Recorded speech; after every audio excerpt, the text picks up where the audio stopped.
Hey guys, welcome back to the Rough Draft Podcast, episode 2. Hi. Hi. Hey. We are joining you from Zoom again this week. We're staring at each other's faces, just like last episode. So before we get started, we just want to thank you guys for the support that you showed on last episode. And we want to give a shout out to Coach Greats for being there. We love you. Yeah, we love you. Thank you. But for real, thank you guys so much for the support and for all the feedback and for the one dislike that we received on the first episode. Thanks. We really appreciate it. Bring it up. Yeah, you gotta knock us off our high horse. Yeah, you gotta give us a giant piece of humble pie. All right. So we just finished our second week of distance learning. I'm kind of over it at this point. Yeah, just a little bit. I'm really just sick of online school. I'm not a fan of WebEx. Learned that today. I do not understand why they chose this year to switch everyone over from Google to all these other sites when we're not in school. Yeah. I just think they could have waited a year. Mhm. But, everything is a process. So, Yeah. Operation Rough Start. Most stuff. It was.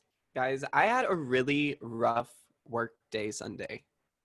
Me too. I worked 10 me hours. too. Okay? Is someone gonna ask me why? Why? Why did you have a rough day? Because the VMAs were Sunday and I was working the whole time. But I was very upset because I missed the first award show after quarantine. Well, not after quarantine, but Since it started. during quarantine. Yeah. quarantine. Quarantine. Yeah. I didn't watch it, but I watched some clips from it and I know who won. Yeah. What did everyone think about the performances? I've never been a fan of Lady Gaga, or I used to be, but now it's kind of, as she's started to become more, I don't know, she's losing her passion in it, if that makes As sense. she's becoming older, we can just say it Yeah. that way. Like, I couldn't sis think how is to getting word a it. little old. Rain on me. But okay, her performance was actually really good. I do think the live performances were really cool just because since they weren't live in front of an audience, they had a lot of creative freedom when it came to the stage and the set and the costumes and all the special effects. So that was definitely one pro from this situation. They could do a lot more with it. Doja Cat's was really good. Yeah. Most definitely. Because she had all of the holographic looking stuff and I don't know. It was very Stage different. was so cool. Yeah. Also her intro.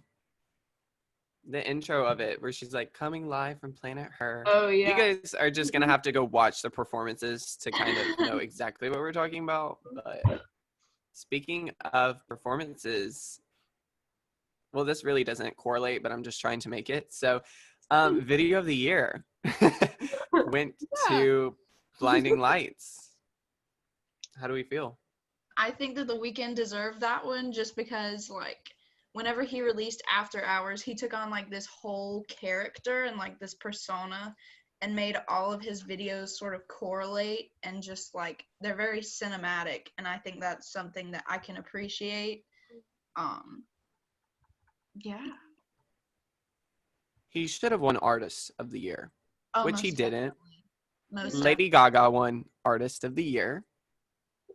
Now, we've already talked about Lady Gaga, so I don't think we need to drag her any more than we already have.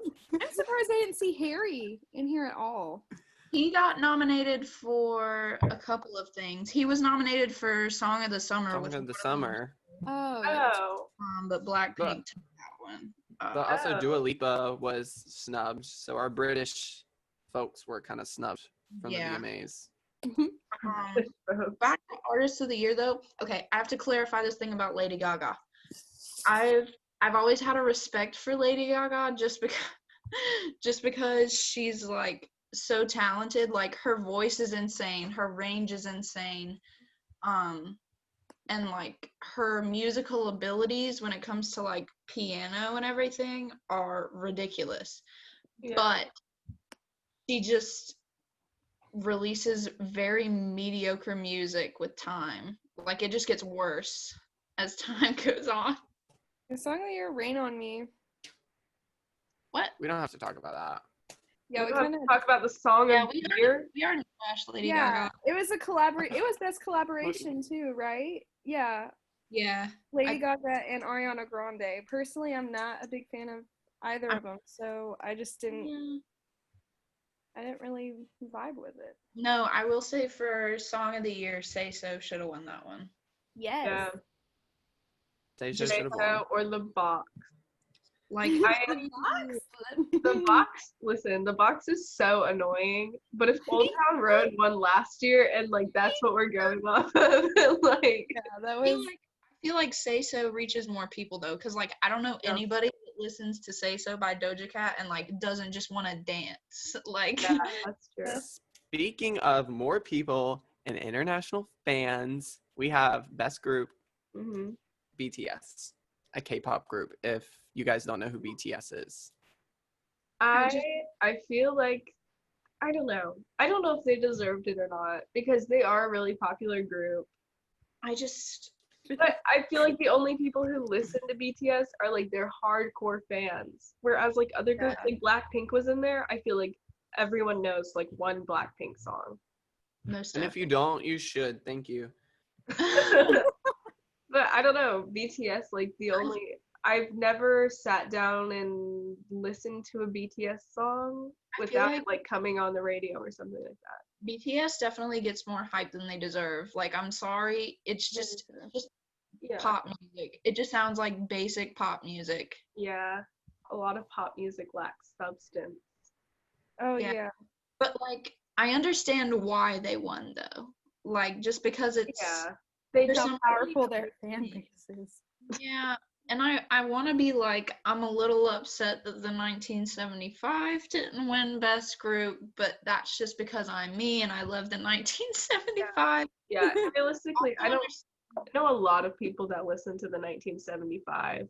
Yeah, I just feel like they're more popular among like the like alt hipster side of Like Katie always says the 1975 sounds like H&M music to her. So I can see why they didn't win. One weird award this year was Best Quarantine Performance.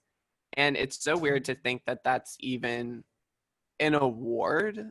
Like, tell me a year ago that a quarantine performance would be an MTV award. Like, congratulations, you did good in quarantine. Congrats, you put on a concert. I just think that shows just how much the music industry has kind of morphed and changed and really adapted to COVID-19. Yeah, I mean, everything has had to, but it's like entertainment even has really been affected. And because when you look at this big industry, like live performances, like ticket sales, that's where they get a huge majority of their like money. And they had to cancel everything. Okay, guys, I think it's time for Song of the Week. I'm going to start. I discovered this song this week called Better Alone by Sid Stone, and you should check it out. Who's next? I'll go. This one's been out for a while, but recently I've been finding all my music from TikTok, and this one really stood out to me. It's Sofia by Clairo. I love that song. I like that song too. Okay, I'll go next. This song is called X by Kiana Lede, as in EX. It's really good. Go listen to it. Mine is also kind of old. I dug it out of my 2019 favorite. Make Me Your Queen by Declan McKenna. Such a good song. I love that song. All of the songs of the weeks from last week and this week will be in the description. Yeah, so if you're listening on YouTube, Yeah. go into that description and listen to our songs. Let me know what you think about them. Yeah. And if you're listening on Spotify, go to YouTube and type in Cape Fear News Network, and then you will be able to find our description box. And now, guys, it is time for what you've been waiting for. Katie Oh, Walter's solo as an outro music. Yeah. all right. There, Did you there you go. I didn't tune it, guys. I'm sorry.